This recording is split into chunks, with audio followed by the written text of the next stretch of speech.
Welcome to the Dividend Talk podcast, episode 212.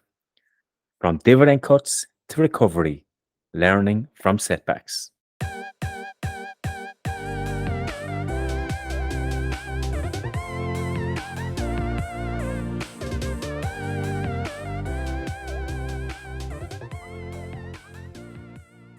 Dividend Talk is your number one podcast for all things dividend and stock market related with a unique European flavour. My name is Derek from Engineer My Freedom, and I'm joined with my co-host, European DGI. If you want to learn more about us, please visit europeandgi.com, where we have articles on dividend growth investing, including 30 European dividend aristocrats.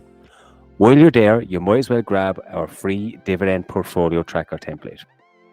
We also offer a premium dividend growth service featuring a bi-weekly newsletter, which includes stock deep dives, dividend stock cards, and access to our dashboard with over 130 dividend growth stocks. All of this is based on our very own dividend safety analysis. But enough about that. Please grab a cup of coffee and let's get started.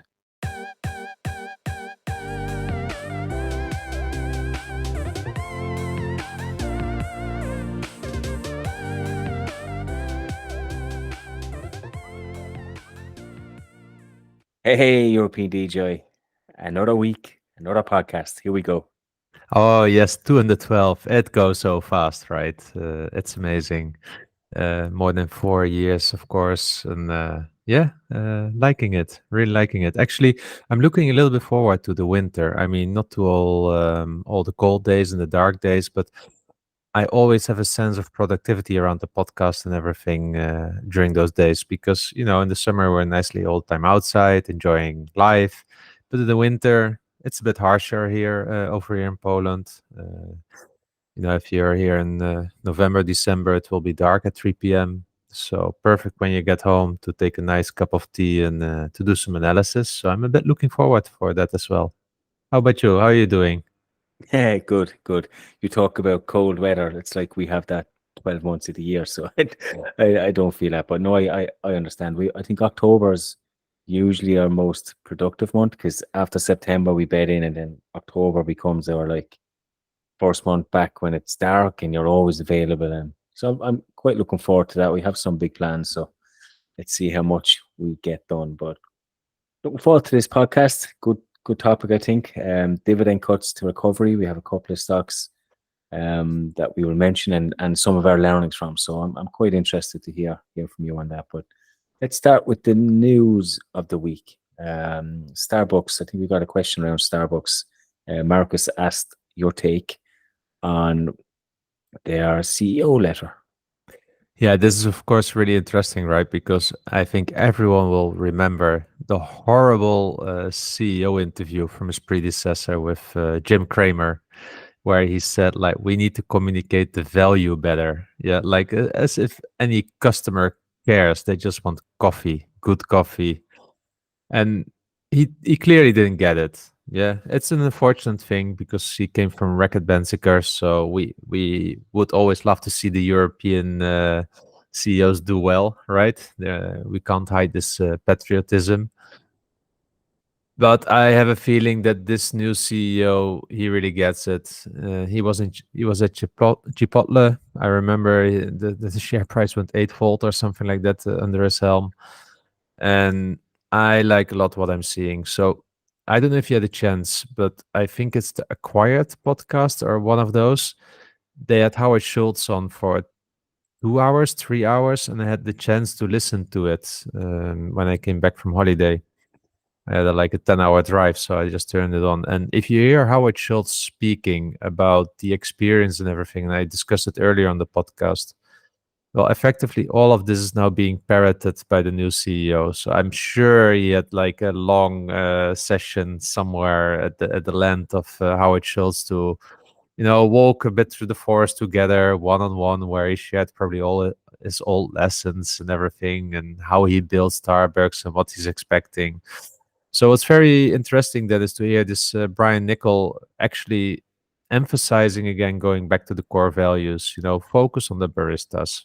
make it as easy as possible for them. The menu seems to be complex for them. It seems to be hard to produce coffee or to prepare coffee.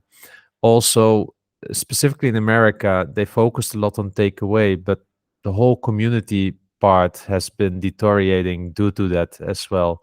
And I don't know how it is for you, but in Europe still, if you're in many Starbucks, you can just nice sit, you can have your laptop, you can work for an hour, have a coffee, you can have a business meeting and everything. These places are still quite around, and you need to, because also Costa Coffee and such are offering something similar.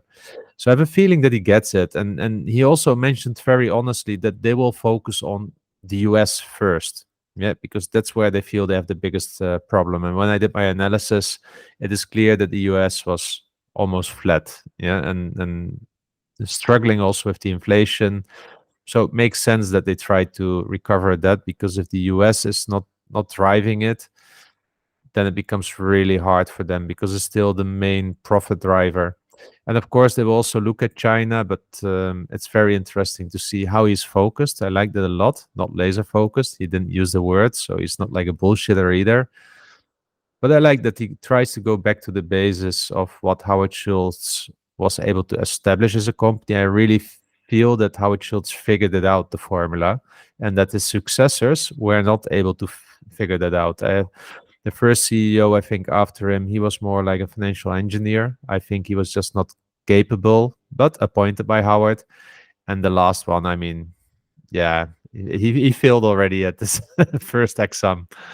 So maybe this new CEO from Chipotle will bring a little bit in this sharpness that they need there, and passion and love for their job, actually.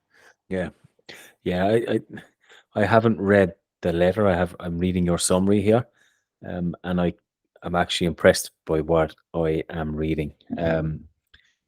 I had my own coffee shop pre-COVID for about 5 or 6 years, and what I really like here is that his plan includes empowering baristas and getting that sense of pride back in baristas and giving them, because you go into, and that's why I don't like Starbucks. You go into Starbucks and all these complicated drinks and menus, and I mean, I hate it. It all feels like gimmicky. There's no pride in that. They throw everything into a blender, mix it up, and give it to you. So I really like that he's going back to its core there, and then revitalizing stores as community spaces is huge. And I know this from owning one, and from, and like, I'm a frequent visitor of coffee shops, and we always go to the ones where there is that sense of community. And I know ourselves that we had core customers come into us and they'd spend hours there just to chat to the staff, to other people, and I think it's really important to have those. So I'm really impressed by that, and I like that he's starting with the US. Look, we know China and the Middle East, there's growth prospects there, but we also know there's some weakness there as well at the moment. So I think sorting out what he has at home is a really good step. So I'm going to read his full letter, but from your keynotes here, it looks like he's not a bullshitter. He's straight to the point. This is what we need to do. And I'll be looking forward to seeing his investor day, or his strategies around how he's going to actually achieve this, because I think that's key. But Yeah. yeah, first impressions matter sometimes, and this seems like a good start. Definitely. And the share price is already like nearly back to 100. I had the conviction to buy quite some shares, actually to double my position back in May. So I'm really happy with that. It's becoming a relatively meaningful position now as well. So yeah, I hope it may still come one time down. Maybe it does a kitchen sink quarter or something like that. I'm hoping a bit for that. And then I will, pounce one more time the fist on the table. But yeah, I like what I'm seeing. I'm really liking what I'm seeing. Yeah, but look, he's not going to fix everything in one quarter, right? So No, I think also the share price went ahead of itself. I don't yeah, think it has a lot of room there. Otherwise, it goes into really high valuation territory, and then the story, then it becomes really a stock, yeah, and not so much fundamentals behind it. So I think we have seen the run up already. But who knows? Who knows? At least my yield on cost is 3.2%. I'm happy with that. And I hope from a dividend point of view that the only way is up, of course, right? Yeah, assuming he wants to keep the dividend. Let's stay I tuned. I, I would I would say so, and maybe that's also hold that thought because I'll come back to that soon. Okay, okay, nice. One other item that popped out, I think Rowe Price reported their preliminary assets under management this month, and it was up 1.6% to 1.61 trillion. But the real story was around their outflows, which continues to pour out.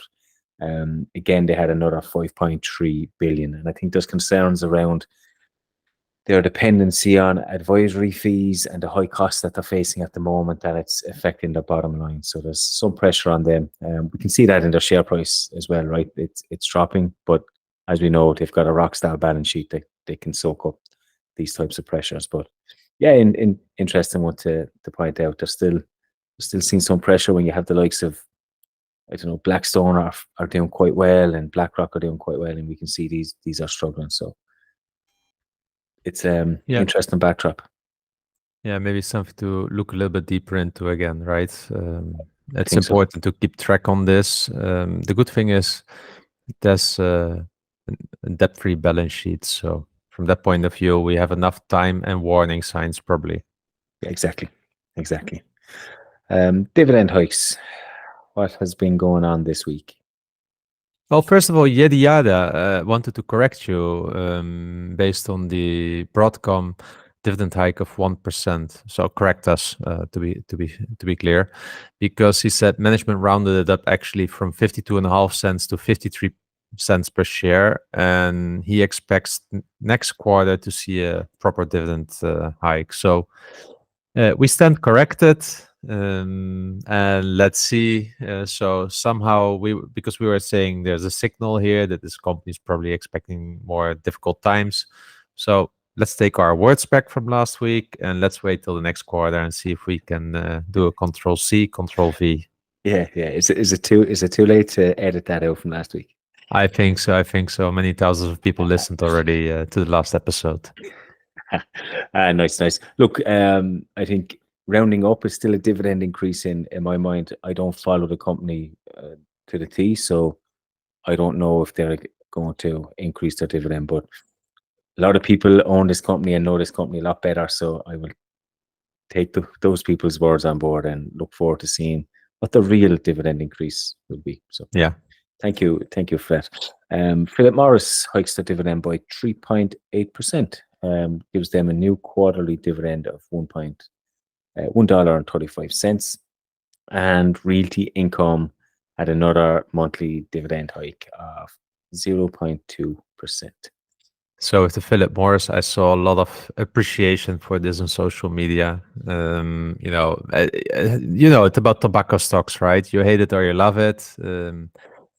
Sin stocks are typically sin stocks specifically based on personal preferences. If you hate smoking or you have people with lung cancer around you, or if you just feel like it has net zero contribution to the world and society, let's say, then yeah, these are hard. But all the people that own the tobacco stocks were, of course, putting the flag outside and Yeah.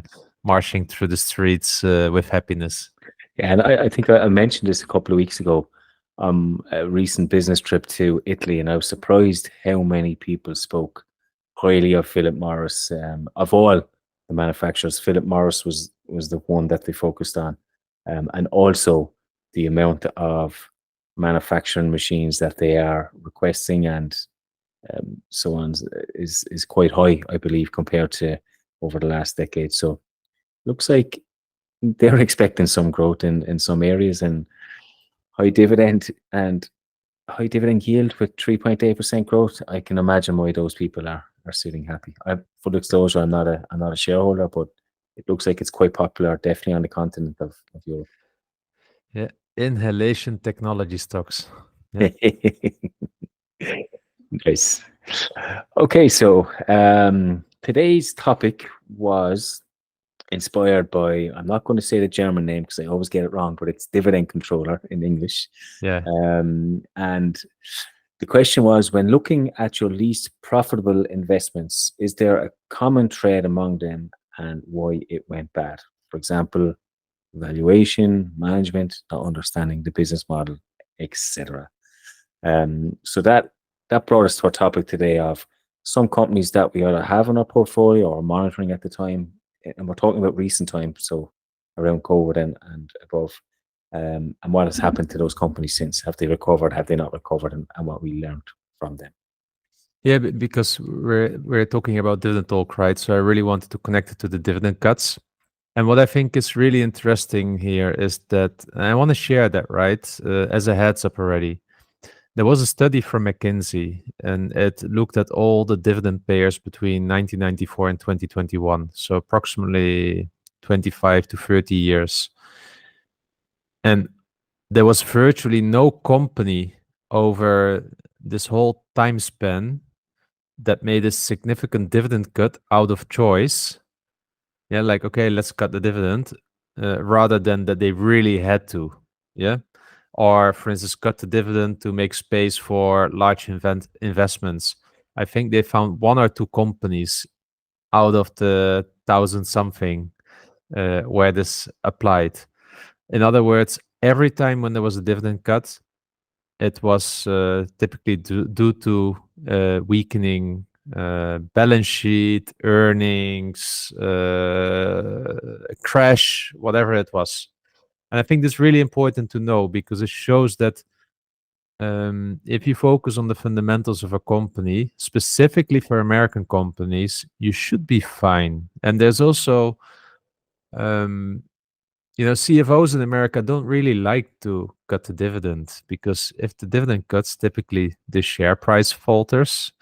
And then you have an issue again with your keeping your talent because there are a lot of stock options. So, there's a lot of incentive to keep a growing dividend for US CFOs as well. So I think there are a few of those parameters that really influence this. So in other words, based on this study, you can really conclude companies in the US actually only cut the dividend when they are in trouble, not out of a capital allocation policy thinking like, let's cut the dividend to buy back some more shares, or let's, invest heavily and cut the dividend or something like that. No, that simply doesn't really happen. Yeah. Yeah. And was that, you probably don't know, but was that study done just on US stocks, do you think? Yeah, on US Just stocks. on, yes. Yeah. Be interested to see that in Europe because I think that might be a little bit different. Yeah, that is different because it's connected mostly to the payout ratio. So we know already that that's different. Yeah. Yeah. So it was nice you mentioned US companies, but I'm going to ignore that and start with I'm going to start with a European company. And of course, I'm talking about Royal or Shell as it is now. It was Royal Dutch Shell at the time of the dividend cut. And if you remember back in 2020, COVID had just started. We've all had that bad news that we were going into lockdown. Did not know how to deal with that at the time. Then bang, Shell cut their dividend by Oh, I thought you 66%. wanted to say, and bang, we started a podcast. We did that too. We did that too. So there was good news and bad news, but no, Shell cut up by 66%. And if you remember the thinking at that time, everybody was talking about oil is dead. Prices were like I think even negative. I think a barrel of oil was negative at one point. There was no planes in the sky. There was no one driving cars, and the narrative was that COVID was going to be around forever and that oil was completely dead. But I don't think that was the full picture on why they cut their dividend. Obviously, in that time they were under stress. But I think you said there's always signs when you're looking at companies, and let's go back in time.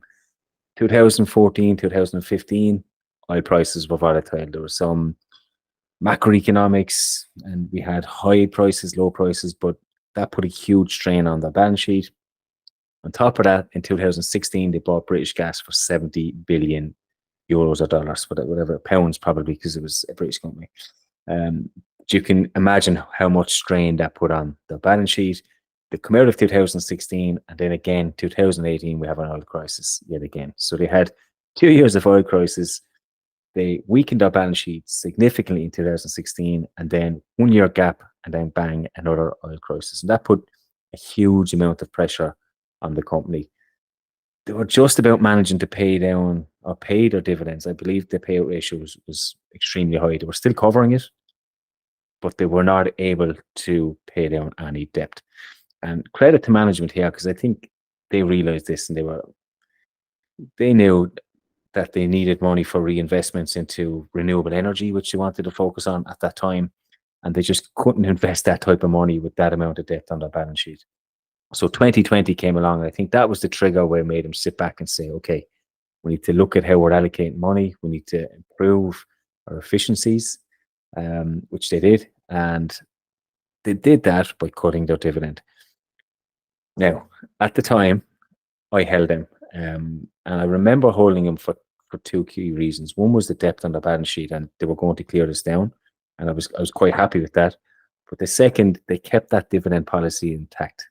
They cut it back enough to say, we are going to grow this. We're still going to have a progressive dividend policy. We're just doing it now in a matter that we can afford. And I thought that was a really big deal at the time. They didn't give us like this sustainable dividend or any of this kind of bull crap that we hear now. They said, we've cut it by 66% because that allows us some growth. What we didn't realize at the time is coming out of COVID, we're going to have 2 or 3 years of prosperity. Gas prices were through the roof. Oil prices Hallelujah. were through the roof. So the cash flow was just rolling in and rolling in and rolling in. And what I liked is they still focused on paying down that debt. I think they had a goal of 50 billion and they got it quite quickly in a couple of quarters.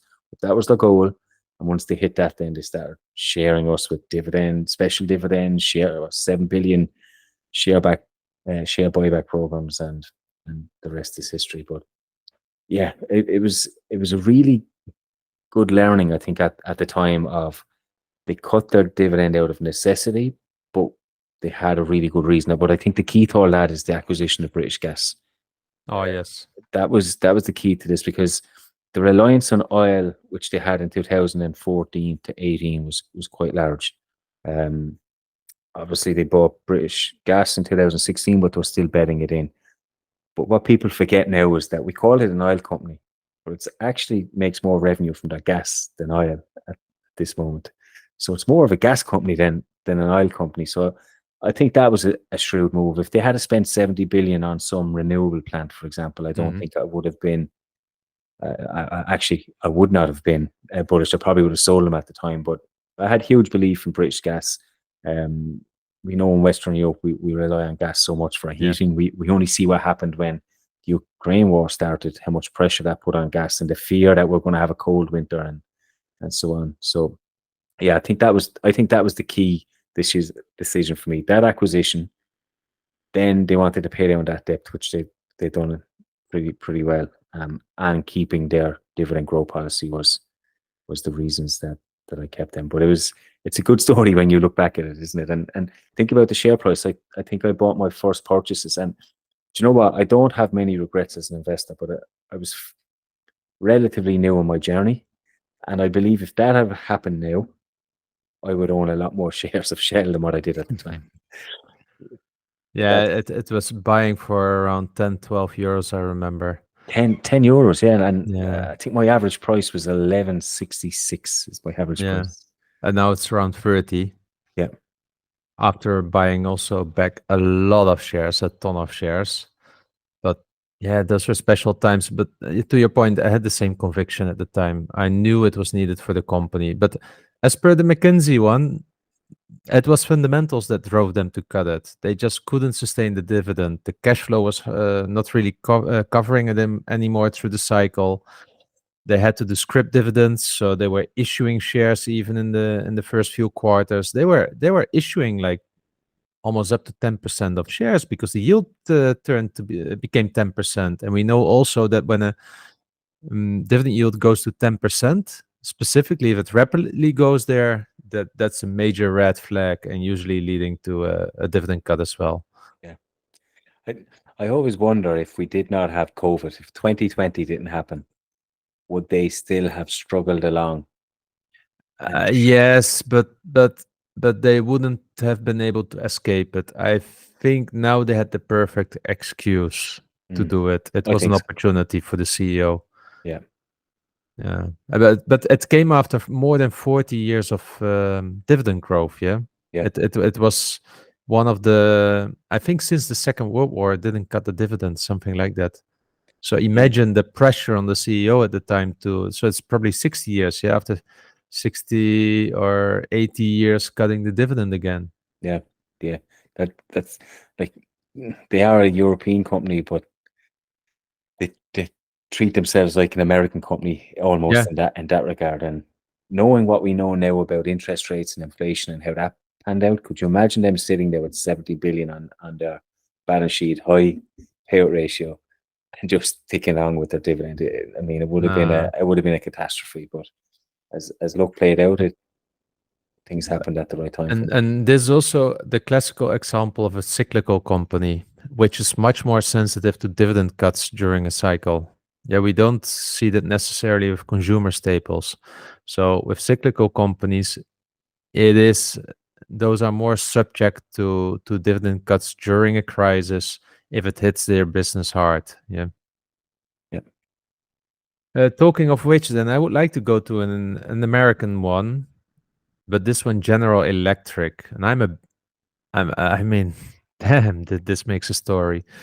I think the downfall of this whole company started actually with Jack Welch, who started to financial engineer a lot, milk out the company, which then was taken over by Jeffrey Immelt as a CEO, and he was a charlatan. That's what I know now. He was just a smooth talker, but in the end, I read also a book, The Lights Out, after that. And if you read this book, what they were doing just on a quarterly basis, Derek, they were just trying with management, trying to find somewhere, for instance, 100 million. So they would quickly sell a part of the business for 100 million so that they would have clockwork earnings. Yeah, so that's why I'm sometimes having this feeling with Johnson and Johnson as well, that I feel like, is Johnson and Johnson doing something similar? Yeah, but this were the accounting practices that they had, and I'm surprised that nobody ended up in jail. But they're probably too infiltrated with politics. But you know, Jeffrey Immelt went out, and also around that time, and I think it was under him, he slashed the dividend in half. He got followed up by John Flannery, and I will never forget this bold guy because he was like the hotshot from the internal rankings, and then the share price I don't know was $25, $24, and then went to 17 or 16, and then he bought a lot of shares and his whole management team. After that, of course, it dropped to $5 or $4 there. So but then Larry Culp came in, and yeah, he had to clean up a mess. He had like a decade of work in front of him.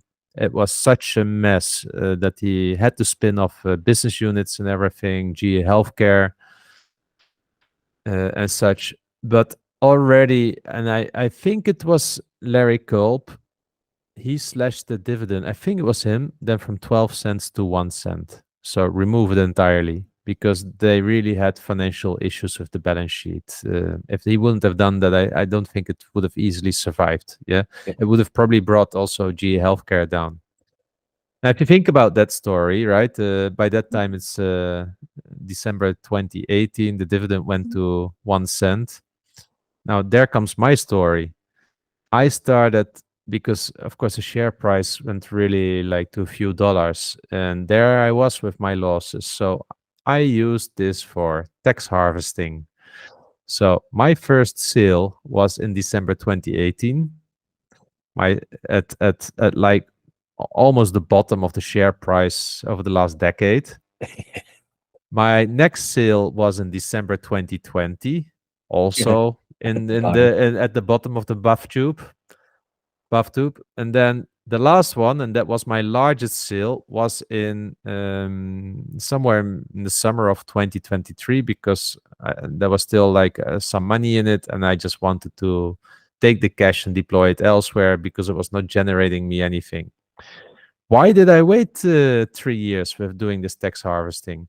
because I really had strong belief in Larry Culp. So it was for me a turnaround play. I felt like, okay, if it's already so low, how low can it go? It can't go really lower. And this CEO comes from Danaher. And what he did with Danaher was amazing. Now you gotta be kidding. I sell it in, let's say, the autumn of 2023. Since then till now, the share price went in a straight line up and it's now fourfold. Exactly what I was expecting what would happen with the CEO happened literally almost a day I threw in the towel. Like I'm looking at the chart. I can see what you've pointed to, and it is to the day the bottom of the bottom that you could have sold on, and it is literally what do you think, like 160 Yeah, dollars now. $160 and I sold it at $40 there, Wow, approximately. wow, and on top of that, they've increased their dividend from 6 cents to 28 cents in that time too. Yeah, I know. Thank you. I'm laughing, but I mean, it's a pretty cool story. But you spent 3 years. So what made you pull the trigger at that point? You had such conviction in that CEO. I remember at the time you were speaking about him. It was a I think turnaround after play. 3 years, I felt like this company's probably not to be repaired. If he can't do it in 2 to 3 years, I always give something time to play out my thesis. It was already in my turnaround bucket, so it was actually some money that I wasn't really looking after. Yeah, but after this time, I felt like no, this is probably on the too hard pile for the CEO as well. Yeah, and that's why I sold it. And then he spins off GE Healthcare and everything, and one straight line into the sky. But what's your takeaway from this? Would you? Straight away sell after the dividend cut. Don't wait. Don't go into turnaround plays. Just sell it. Deploy the money elsewhere. During that 3 years, I could have invested that money in a stock which is healthy with a safe dividend, collecting the dividends over time. That's what I should have done. Yeah, yeah. No You regrets. can you no, no. I mean, if I knew what I would have known now, I would have probably wanted to keep it. Yeah. Um, But no regrets at the time of decision making because I redeployed the money into other stocks. So yeah, no, yeah, and it has been compounding for me these other stocks as well, and giving me a yield. yeah. I like that answer because that shows conviction. That shows that at that time you had conviction, and we, nobody knew it was going to take off like it did. Let's be fair, he had 3 4 years to make an impact, but it shows strong conviction to make that and not regret that. So Yeah, but I think you always need to think about the moment you make the decision. It's really easy a year later to look at the share price and think like, oh, I should have kept it, and now I feel so sorry about myself. But with the information that you had at that moment in time, it was simple for me. I had a stock that was not yielding anything. I mean, 1 cent per share, okay. There was still quite some money into it, and I could redeploy it in a healthy stock, which, let's say, Ahold has almost a 4% yield with a decent prospect for growth. That it was really opportunity cost and taking the money out of something shitty that was going nowhere into something reliable. So I can't imagine that that's a bad decision. yeah, no, I'd agree. At that time, you've had what three? Well, he was the third. CEO. Two CEOs before that failed. He was 2018, so he was already 5 years Yeah, into that plan. exactly. And Larry Culp had to do lots of shifts with the balance sheet and everything. So when I saw that, I thought like, damn, this is just financial. Well, he wasn't necessarily engineering, actually, to his credit, but it was like left pocket, right pocket all the time, and spinning off this, and I thought like, what's left? Yeah, and how is this going? So I just couldn't see it. But yeah, he could see it. He was still staying in the job, so yeah.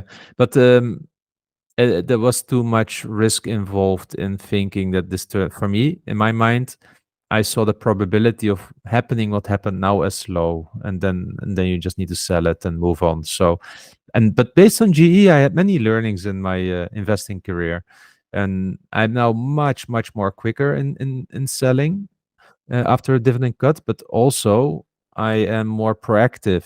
Yeah, if I see that um, earnings are starting to decline, and we just mentioned about the Rowe price, where I said like hold your thought.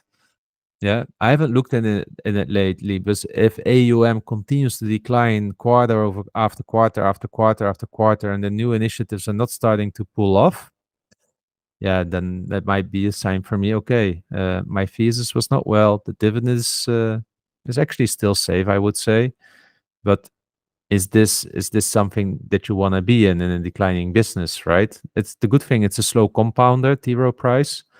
So what I like about slow compounders, it takes like 10 years to build something, and those are not companies that are gone within a day. You get usually 2-3 years warning signs. So yeah, maybe my thesis was wrong. I don't know, but may make a good case for a study here. But this is what I mean. You can become more proactive then, right? And if you lost your conviction, well, sell the money. If you have a small loss, you have tax harvesting, but maybe you can get a similar yield somewhere else into a company with a much stronger growth profile and dividend safety profile. Yeah, yeah, and you got to remember at this time, this is no longer a dividend growth company, so it doesn't even sit in that part of your portfolio. It's, as you said, it's an General Electric. yeah, yeah, Yeah, no. Yeah, well, it's now out, but it was part of my turnaround bucket yeah, because yeah, at that time, sometimes after a cut, also a Shell, you think like, will do well afterwards, right? That was my thinking there. But General Electric was just fundamentally so broken that it was beyond repair, and that now I know better about such things, and I hope that from those mistakes, I learned to prevent making less mistakes at least going forward. Nice one. Good lessons there. It's actually a good story, and as I said, I'm impressed with your conviction. We always say you can't borrow conviction, and I think sometimes you um, walk the walk with that one. You show that you really stick by your conviction. So that's cool to see. But let's move back to Europe again. And LVMH is on the list here, and we speak so highly of them. You did a deep dive analysis on them, and I think you bought one share out of courtesy, if I remember correctly, based on that analysis. But you kind of forget that they did actually cut their dividend in 2019 off the back of COVID as well, which is unexpected. I'm curious to hear your thoughts on that after analysing them, and why Yeah, would they do that? so this is really interesting because if you look at the dividend history, right, they paid in 2011 to €2.60, 2016 €4, 2017 €5, 2018 €6, and then COVID happened. So the fiscal year 2019, the final dividend was to be paid in 2020 during COVID, got slashed from €6, I think, to €4.80. Yeah, So it was already supposed to be a flat dividend because at the moment the company issued the final dividend or the announcement, it was assuming no, it knew already that COVID was there. It was already cautious, but it thought like, okay, let's keep a flat dividend. But then it became even more interesting because I went back to the press release from the initial dividend announcement, but then also to the announcement that they postponed the shareholder meeting, the general meeting, the annual general meeting, but also where they announced that they would do the dividend cut. Yeah. So maybe really briefly, in a very turbulent context, the group will maintain a strategy focused on preserving the value of its brands. Just the word preserving when you're LVMH. Yeah.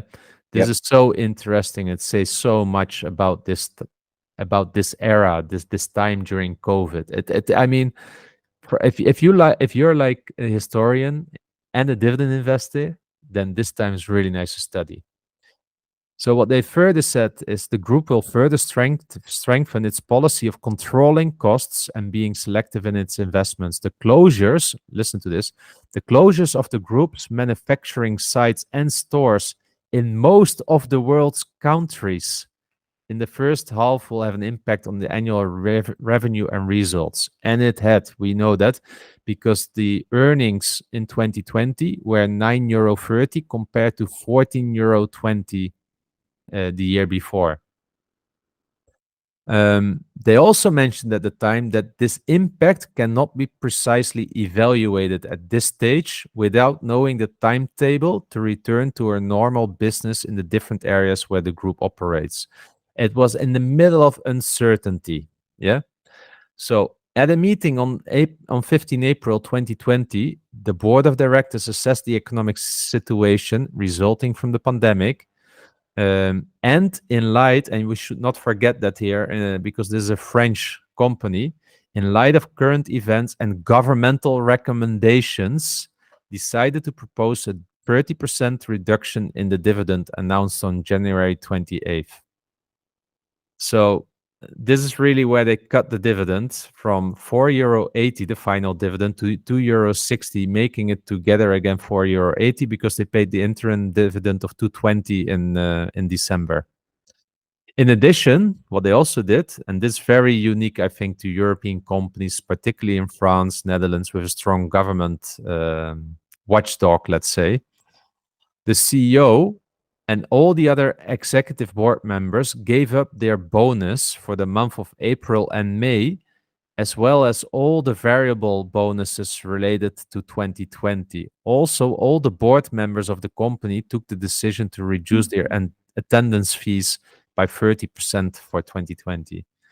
So when you hear this, yeah, this was a dividend cut. What do you think then? Yeah, I mean, I want to take you back to my story on this, when around that time of uncertainty, and there's a couple of things highlighted here. This impact cannot be precisely evaluated at this stage without knowing the timetable for a return to normal business. You go back to March and April of that year. I think the 18th of March was when the first lockdown. Yeah, just I think around the 18th or 19th of March was the first lockdown in Ireland at the time, and it was meant to be for a week, and then it went on for longer a week and longer a week. And by April, nobody knew how long this would last. And we had this in our own business. I have meeting notes here that I'm actually looking at and laughing at, because we have wrote some of the same stuff that these guys have down here in terms of, we don't know when we return back to normal business. And we were a small business, right? But I remember how that felt, and the uncertainty and what we're going to do. But imagine being a multi-billion dollar company like LVMH that is paying dividends and huge bonuses and salaries to staff that rely on them. It must have been serious pressure. So when you see that, I can understand why they cut that dividend in that moment. Also, couple that with the board members giving up their remuneration for that month. It kind of gives you a sense of comfort. Okay, the shareholders are taking a hit here, but actually the board members are taking probably a bigger hit than us. These are not American bankers. Yeah. So and what is interesting, right? If you go back to that time as well, and let's take the first half of 2020, yeah. Also there, if you look at it, they were still making a profit, but it was like 52 cents or something like that per quarter, so €1 per quarter. It was really bad at the time. Yeah, if the dividend was €6, it was really bad. Later in the year, when business got back to normal, they made like four euros again in the quarter. Shops started to open during the summer. At those times when they made the decision, shops were closed in many areas of the world. Yeah. So they saw, of course, that there was no money coming in actually. Yeah. So it was really wise for them to, to cut the dividend, I think, with that. Because at that moment in time, they were in the middle of the blast zone with their business model. Their business model relied a lot on foot traffic all around the world, in airports and everything. So if you're in the blast zone, that's what you typically see during a crisis. Those stocks are typically subject to cutting the dividend. If you zoom out, and if you zoom out to the entire year, I mean, they made €9.30 in dividends and €16.7 per share in free cash flow. They could easily cover the dividend. Easily. Yeah. Which is then also interesting that over that fiscal year, it bumped the dividend back to €6. And yeah, since then, it has been growing the dividends quite significantly again, because the dividend now is €13 in 2023. Yeah, and if you then also look at the share price, which was at that time below €400, it's now at 600, while it touched €900 something about a year ago.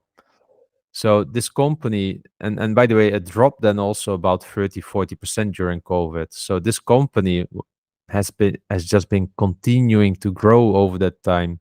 But yeah, at that moment in time, they cut the dividend, and I was not an owner at that time. Yeah. I Yeah. I I think I would have treated it here like Shell at the time, because the fundamentals of the business are strong, and you knew that COVID was the impact, and we didn't know how long COVID would stay. Yeah, that we didn't know, but we did know that COVID, at least I knew based on everything that I read, that COVID will not stay forever. Yeah, if you looked at the Spanish flu and everything, that takes typically a few waves and then it normalizes. So, but yeah, holding onto LVMH at that time must have been very, very hard. It was really easy, I think, to buy later in the summer, again, when the world started to open, the numbers Yes. were good again, then it was a value play. But at that moment in time, when they cut the dividend in March 2020, I think that was a very, very, very tough decision. Yeah. Yeah, and I'm not sure if I would have had the same conviction with Shell because of the industry that they're in. They're in this luxury Yeah. industry that is not a necessity, whereas I see Shell oil as a necessity. Mm, I don't have that with LVMH. I know there's a lot of yeah. people who buy their products, so I would not have anticipated their recovery to be as strong Yeah. and as fast. So Yeah, you make a good point. you look at their earnings from 2015 to 2019. Earnings per share went from around seven euro up to 14, so it doubled in 4 years. It doubled from 2019 to 2021, and that's with COVID in the mix. So that recovery and that growth was astonishing, and I would not have anticipated that. So I'm not sure. Looking backwards, uh, I'd like to think I would have that conviction, but I don't think I would. I don't think I Or you would. may have been in a position then to quickly take your profits. Yeah, Yeah, because the share price also came a long way, all the way to almost €450. So you would have had enough time to sell it still about 400 in those times around the dividend cut. yeah, yeah. Yeah, make a good point. But the interesting fact here is that if you look at the recovery, because that's what this is about, right? After a dividend cut, then all the fundamentals just and the strengths, this company had all the signs of a quality business. Yeah, because I looked into the data before that, to your point, what you just also said, it had all the signs of a quality business. And I think that if there's a quality business that is in the middle of the blast zone, I think those are one of those exceptions of the companies that can recover quickly again, because we know that most dividend cutters, they don't recover quickly. We saw it with General Electric. We saw it even with Shell. It didn't recover quickly, right? The stock took a year. But many companies, they don't recover quickly. Look at Walgreens, look at VFC. Yeah, many they don't recover quickly, and we know this statistically. So, but a quality company like this that was unfortunately in the blast zone, I think they have a high chance always on quick Yeah. recovery. Yeah. To be honest, it recovered within that year, as you said. Earnings per share was 9.30. Dividend would have been, let's say, 6 if they kept it Yeah, flat. So you're looking at a 66% payout ratio. So they could have easily afforded their dividend as well. So they kind of recovered straight away, and then the year after was unprecedented. So I get your point around quality companies, and I think there's something to learn on that. Quality companies do recover quickly, so sometimes you might not have to be too fast in pulling the trigger, but if you see a quarter and then a second quarter and then a third quarter, it's probably a good time to reevaluate it at that stage. So yeah, Yeah. nice. Well, there's one more company that I quickly want to talk about, and that's 3M. We know that it got the dividend, but it hasn't recovered yet. But still, I want to talk about it because we have been talking about a cyclical company like Shell. We've been talking about a broken company like General Electric. We've been talking about a quality company. So happened to be in the blast zone because of a Black Swan event. But we haven't spoken yet about a company struggling with litigation. Yeah. And this is 3M. And 3M is also the example of a slow compounder. What's interesting here, I started selling it in June 2023. Yeah. And I redeployed the money, I believe, in NN Group at the time. So I went also into a much better yield. But I sold 3M at a loss. Yeah. Not everything, because I still have a few shares, I remember here. But they cut the dividends. But the interesting thing is, so they had the PFAS litigation, the earplug litigation. It is a bit the same story as Bayer. They can't estimate the size at that time, also the size of the litigation. So this sword of Damocles hanging above the company, but it started impacting their earnings severely. And in 2022, their free cash flow went already down from $10 to $6.80. And then in 2023, they had a big write-off, if I remember, and they made a minus $12.5 in EPS. Yeah. So also the dividend got cut, of course. And that was for me just enough sign, and I sold it before the dividend cut because we saw it already coming. We already discussed it on the podcast and such, and I just redeployed the money in NN Group, and NN Group at the time was really nicely valued. Yeah, so for me, this is a here I'm kind of proud. Like, even though the share price recovered a little bit from 3M, if you look at today, it's now back at 127-ish or something like that. I must have been selling around 120 and 110-ish, something like that, in that range. I was really early with that, earlier than I think most people, and that's what I learned from General Electric. And I did it at a stock, I believe it was NN Group, around 35 euros or something like that, 33 years, which is now 44, which is a 30% increase, plus a much higher dividend yield and a safe dividend. So I'm very proud on that, actually, because for me, this was the first time where I really felt that I benefited from my learnings, that I saw it coming with these slow compounders. Yeah. Yeah, and I actually used the opportunity cost thinking, and I did a much better decision-making process here. Yeah. I remember that. I think I even sold earlier than you. I remember when the litigation came out, I was like, "Bam, I'm getting out." Yeah, There was talks of up to 100 billion. Remember at one yeah, point, and yeah, it's still unknown the amount, but I think not the experience, because I wasn't an investor in Bayer, but hearing you speak about it, we also did a show on them. And seeing what litigation did to that company is, as soon as I seen 2 or 3 different cases come up against 3M, I thought, no way, I can't stay in these guys. So, but look, it'll be interesting to see. They will settle eventually, or something will happen eventually. I don't think that company will go out of business. Will they have to spin off parts of the business? I don't know what yeah. comes of And this. that's the thing Um, with litigations. Litigations take long. These yeah, kinds of litigations, even Johnson Johnson, right? They can take multiple years, because also a company goes to Supreme Court sometimes, even with this. Yeah, specifically if it's an existential threat. But as a shareholder during that time, I've learned you're better out. yeah, You're better out. Not worth the waiting. You can come back later when it's all settled. Okay, you will maybe miss a spike of 15-20%, like you saw with Philips the other day, right? But you're better be out of this stock, because the risk The downward risk and the dividend cut risk is way, way too large. Yeah, and I think the investment case around 3M was not in its growth. I mean, their earnings per share grew. I want to say grow, right?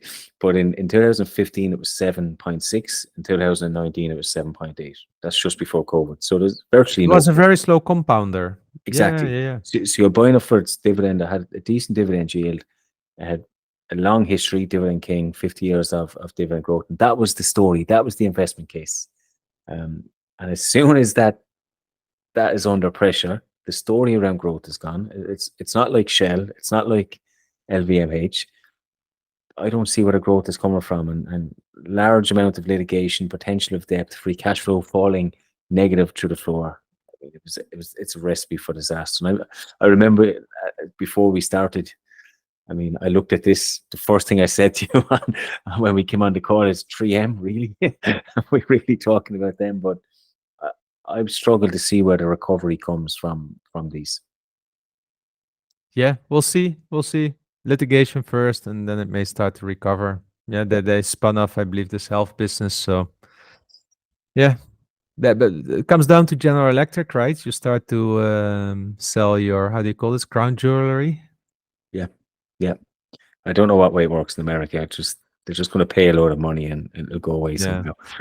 Anyway, let's move on to our list. Actually, before we do that, I know we probably missed some companies. I know we were trying to rack our brains. So I'd love to hear from some of our listeners on Facebook or Twitter or even email about your experiences of who cut their dividends and how they recovered and what you've actually learned from them. Because maybe there's something that we haven't spoke about that we could learn ourselves and pass on to other listeners. So I'd be really curious to hear other people's experiences. But let's move on to some of our listeners' questions. And I did not realize until right now it is Friday the 13th. I did not know You that. didn't know. I Oh boy. did not pay I've attention. been the whole day inside. I'm so scared of a black cat over the street. I was, Imagine I see a black cat and then my whole portfolio next day is wiped out. I was wondering why there was tinfoil happy behind you there for some reason, but What? um, um, uh, Andreas asked us a question on this. He said, looking at the date, let's make this symbolic. And there's a picture of Jason X there with a big blade. And what is worse, stalked by Jason or a 50% dividend cut in your portfolio? Stalked by Jason. Definitely. I mean, that this guy gets the creeps out of me. Look at that picture. I mean, Yeah. imagine seeing that coming behind you. What do you want to No, do? no, no. I will take a dividend cut anytime. Yeah, yeah. And for listeners that can't see a picture, if you go, it's on Facebook on our questions. You'll see it there. But it's yeah, I would take a 50% dividend cut. At least I'm safe. that's Yes, that's the main exactly. thing. That's the main thing. No point in having dividends if I can't spend them. Hussein asked us, sometimes I am struggling to follow or finish some classics such as Intelligent Investor, Common Stocks, Uncommon Profits, or Think Fast and Slow, which are talked about as some of the cornerstone books for new investors. Is it just Hussein, or do we feel the same? Now, I mean, have you tried reading The Intelligent Investor from Benjamin Graham? Yeah, I mean yeah, How yeah. often did you fall asleep? Oh, a lot, a lot. I mean, Yeah. it took a long time to read that book, and Yes. a lot of investment books are, I find it like that. There's very Yeah. few that are not hard to read. But that one you need to really, you don't read The Intelligent Investor, you study it. Mm. Yeah. You have a yellow marker with you on that one. Hey, look, Hussein, you're totally right. Those books, I read the best when I'm having a fight with my wife, because then I can just put myself aside and, in my own world and read this stuff with an angry mind. But to your point, the Peter Lynch books are so much easier to read. So I tend to gravitate towards the better storytellers. But yeah, sometimes, you just need to sit down. If everyone says it, there must be something in there. And yes, it is a good book. It's a classic one, but it's so hard to read. It's written by a professor, not by a writer. Exactly, exactly. And as you said, made to be studied. But there's lots of lots of easy books out there depending on what you want to learn. I have this Warren Buffett and the interpretation of financial statements, but it's actually wrote by Mary Buffett and David Clark. But it simplifies everything in easy language. It's easy to understand. I don't need to read it all in one go, and you can pick up stuff as you go along. So there's plenty of books, there's plenty of podcasts, there's plenty of material now that people did not have 20 or 30 years ago. So don't stress and find something that resonates with you, and you'll learn a lot quicker. And if you're like me, you'd probably learn from mistakes quicker than a book anyway. I think also there's something that people just want to show off about it, that they read the classic that everyone finds hard, so they look way more intelligence or something like that. Yeah, I just prefer to keep it simple. Yes, exactly. We just like to talk dividends. Yeah. Odysseys, when you guys calculate your independent number, your fire number, do you consider your income against the full household expense or only your contribution, assuming your partner contributes, of course? I calculate mine against the full. Me and my wife are a partnership, so I take it as the full load. Me too, but if on the full number that I calculate, which is around 65%, it would be really lean fire. Yeah. I also don't see my wife quitting work soon. I think she enjoys her job and it gives her purpose. So it may be that maybe that I will do something there and then stop earlier, but I still think that she will be earning money via her job. Although maybe maybe in 10 years she would say, like, you know what, just retire early, but not already like now. I don't think when we talk, she doesn't have a need now to retire or something like that. Yeah. Dividend collector. Could you both name one stock from your portfolio that would benefit from an election win from Trump, and name one that would benefit if Harris would win? I know it won't change how you invest, but looking forward to your answers. No, I think that if Trump wins, I think that ExxonMobil will win. I think if Harris wins, I think that companies like Bristol Myers will have it tougher because I think she may do something with truck prices. Yeah, I'm thinking Republican. I'm thinking definitely defense stocks. I don't have Lockheed, but I do have BAE, which is not it's not as big as Lockheed in America, but there might be some money trickle down the way to them. But Trump wants to not have any war, right? But he didn't have a war last time, but that doesn't mean he's not prepared. So they do generally increase spending on defense, but that doesn't mean start a war. Democrats are usually tech, the tech world, isn't it? Tech is usually their forte. So inside my portfolio, I'm lacking in tech. I'd hope evolution. I'd hope evolution would do well out of them, and that they'd be more open to letting people gamble and waste their money and do what they want. Yeah, but that's unlikely. I mean, I don't know. In my portfolio for Democrat, I can't say that easily, actually. Yeah. Tough one. I'm more European orientated now. I can see. My American stocks, all three. No. I'm gonna pass on Harris. So then Ex-Berliner has a question whether we will see a revival of real estate investment trusts as interest rates fail, and also MH79 is asking about the Fed is likely to cut the key interest rate next week. In your opinion, has the effect already been priced in or not? So what's your thinking on those? Yes and yes. I think definitely interest rates and real estate investment trusts are heavily linked. We've seen that, and we've also seen Agree Realty is on fire for me the last couple of weeks on the basis of Powell's speech and the expectation around cuts, and it drove up. So I expect that it's priced in. We might see a little bit of a jump again, but I don't think it'll be too drastic. Okay. Then Emma, I believe it's Michael. Michal, do you think that paychecks will expand further in Europe? Will it enter new countries and can further growth come from here? So maybe it's good to answer. Our last newsletter that we released last weekend was about paychecks. It was the deep dive, and they have a business not only in the US but also in Denmark and Germany. And actually, I just sent them an email today to ask because I don't know this answer, and I'm curious to what they will answer. So I'll let you know as soon as I receive a reply. Nice. Alexandros, hey European DJI, could you both please share your favorite consumer staple dividend stock and why? Well, that's an easy one. That's Ahold. I've spoken a lot about it. It's a supermarket chain, typically does well throughout the cycle. I mean, specifically in a recession environment, it's still likely to grow earnings because more people will eat from home. And during good times, it will not be as sexy and fast growing as, for instance, what we see with the Nvidias of this world. But that's my favorite one. Why Ahold? It's proximity bias.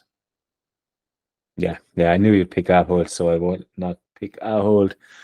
I like two companies right now, Greg's, and I would say if I had to pick one in America, I'd pick Coca-Cola because of its longevity, I would say. So Coca-Cola for longevity and Greg's because I think it's fast growing, but it's niche to the UK market. So you're not Yeah. getting much international exposure. It's niche to the UK market, but fast growing at the moment. High dividend growth rate over the last few years as well. Worth looking into. Yeah. Archer 77. Is BASF a buy in the long run, 10 to 20 years? We know energy crisis is taking its toll on its company. This is a typically cyclical company in general. So is it just transitionary? So, I mean, I'm not going to say if it's a buy in the long run for 10, 20 years. Do I think it will do better 10, 20 years from now than today? I actually don't think so. That's the interesting thing. I think that it's tough for them. It's a German company, competition from China. I know they have their plans around the world, but Germany is making it so difficult for large enterprises to still exist with all their regulation around the climate change and the energy crisis. That if this doesn't change politically, I don't see it changing for BASF, and so that's why my worry is like I don't know why Germany is I don't want to make it too political, but this is what I see and what when I analyze stocks. Germany is just trying to kill every industry they have. Look at Volkswagen now. Yeah, those guys want to go all for strikes. They're even considering to kill a factory. But have you saw a new Volkswagen lately? No. It's like time stood still. Mm. It's like still the same car from 10, 12 years ago. The options are way too expensive. The Korean cars, they give everything included already. So, and why is that? There's something fundamentally broken in German government, but also in German old style management. Bayer had the same, Volkswagen. BASF is still relatively okayish management, but the government is trying to screw it up. I don't know what they do to themselves. Sorry if you're German. It's not it's not my intention to bash on it, but I'm getting a bit emotional about this because we need Germany in Europe to do well because many other companies depend on the German wallet and what they have to spend and what they can afford in Europe. So if Germany is doing poorly, it affects almost the entirety of Europe. Yeah. So and that means also our portfolios in the long run. Yeah, it's hard to know with BASF, and they had their troubles with Russia as well that compounded Yeah. problem politically for them. So the chemical business is a tough one to grasp and understand. It is quite cyclical, as we mentioned. And is this at the bottom? Is it just transitionary? I don't know. I put this sometimes into too hard column. I've looked at it a few times, but honestly, I think you have to. We I try to stay away from macroeconomics quite a bit, but I think with a company like this, you have to have a broader picture, because it does play into it quite a bit. So yeah, I I'm staying away for that kind of a reason. Um, Auntie has asked us about Murray Income Trust. It is a UK investment trust. They have a good track record of dividends and dividend growth. They have a decent yield of around 4.5% or in around that the last time I looked. So he's asking us what we think about them. And I've looked at them before.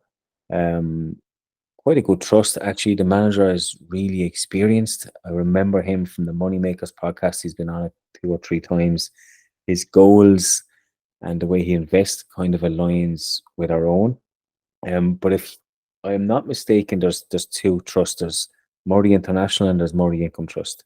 Murray Income Trust is more, I would say, UK based. There's a lot more UK companies in there, and Murray International has a lot more international flavor. But some of the companies that you'd have as AstraZeneca, you would have Unilever, and so on. So it's good good trust, good management, good growth. Can't remember offhand how leveraged they are, but it's definitely one I would look at. I own a small few shares in Murray International Trust, but not enough for it to be a meaningful impact. It's actually only in my portfolio for me to look at it in more detail at a later date. I have a lot more in some of the other ones, but I think it's definitely worth checking out. So Anthony, I would look at it. I might look at analysing it in more depth actually myself, but it's worth checking out. And as I said, it does give you that UK exposure if you want to get a little bit more UK exposure. So, Andre, I mean, all these names are hard for me to pronounce, so I do apologize if I'm saying them wrong. But Andre's asked us, have you previously discussed the business concept of companies buying royalties? We have not discussed it, but I don't really like those companies. You have also those patent trolls and such. I just don't like it. I can't even tell you why, but there's no innovation behind it or anything. I much more prefer a blue chip, big pharma company with a drug pipeline focused on certain disease areas, and having a portfolio which allows them also to do mergers and acquisitions and licensing deals, all this kind of stuff. I'm not such a fan of such kind of lawyer businesses or something like that. We can probably make good money. There's, for every company, there's usually a place like that, but it doesn't give me any warm feeling. There's a company, I cannot remember. There was a company that was discussed, or a question asked us. I remember they did music royalties, and it looked interesting, but it's a hard business, isn't it? Because there's a lot of litigation and concerns around those types of businesses as well. So yeah, I haven't discussed the concepts of them other than when we ask a question, and again, not in the too hard pile, but probably in the not interested pile, I would say, more so. Philippe, can you share your thoughts on American Express and some of the US oil majors like ExxonMobil and Chevron? I'll take American Express. They are a competitor, obviously, to Visa and MasterCard, but their niche is more American-based. So they're not internationally renowned like Visa and MasterCard. So they're basically used in America. There's a small percentage internationally, but not enough to make it meaningful. And they have a 5-year dividend CAGR of around 8.45%. The dividend growth is only 3 years, but that's with an asterisk. I think we give companies a little bit more leeway because they have not actually cut their dividends since 2004. So they do tend to keep their dividend flat a lot more than Visa and MasterCard would. But the growth over time is in a upwards trajectory. So I won't penalize them too much for that. I did have a look at their dividend policy before, and again, it's based on earnings and their growth. So it's more earnings based rather than saying that they're going to increase it every year, which is to expect when you look at their dividend track record. I think American Express, you're really betting on America here, aren't you?